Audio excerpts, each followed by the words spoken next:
அனைவருக்கும் வணக்கம். நாம் இந்த வீடியோவில் வாட்டர் டர்பைனை பற்றி நம்ம தெளிவாக பார்க்க போகிறோம். இதுக்கு முன்னாடி நம்ம டர்பைனை பற்றி தெளிவாக பார்த்துருந்தோம்.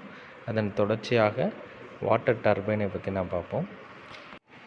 டெஃபினிஷன்: வாட்டர் டர்பைன் ஆனது வாட்டரில் மூலம் உற்பத்தியாக எனர்ஜியானது பொட்டென்ஷியல் எனர்ஜி அல்லது கைனெட்டிக் எனர்ஜியை மெக்கானிக்கல் அல்லது எலக்ட்ரிக் எனர்ஜியாக மாற்றுகிறது.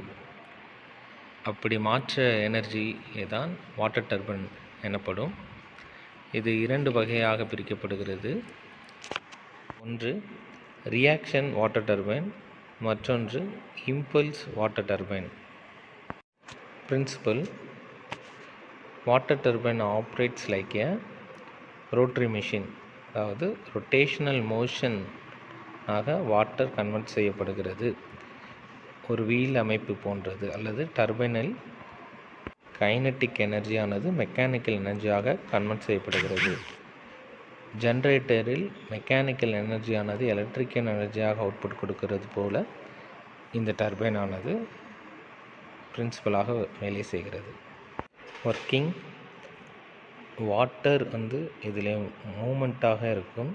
இதன் மூலம் எலக்ட்ரிசிட்டி ப்ரொடியூஸ் பண்ணப்படுகிறது. கைனெட்டிக் எனர்ஜியானது பிளேடை தொடும் பட்சத்தில் வாட்டர் டர்பைன் ஆனது ரொட்டேட் செய்யப்படுகிறது. அதன் மூலம் கைனெட்டிக் எனர்ஜியானது மெக்கானிக்கல் எனர்ஜியாக மாற்றப்படுகிறது.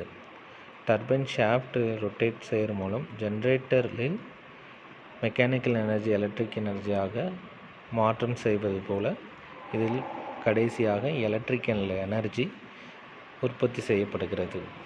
அப்ளிகேஷன்ஸ்: வாட்டர் டர்பைன் 19ஆம் நூற்றாண்டில் டெவலப் செய்யப்பட்டது. இது அதிகமாக இண்டஸ்ட்ரியல் பவர்ஸில் எலக்ட்ரிக்கல் கிட்ஸாக பயன்படுத்தப்படுகிறது.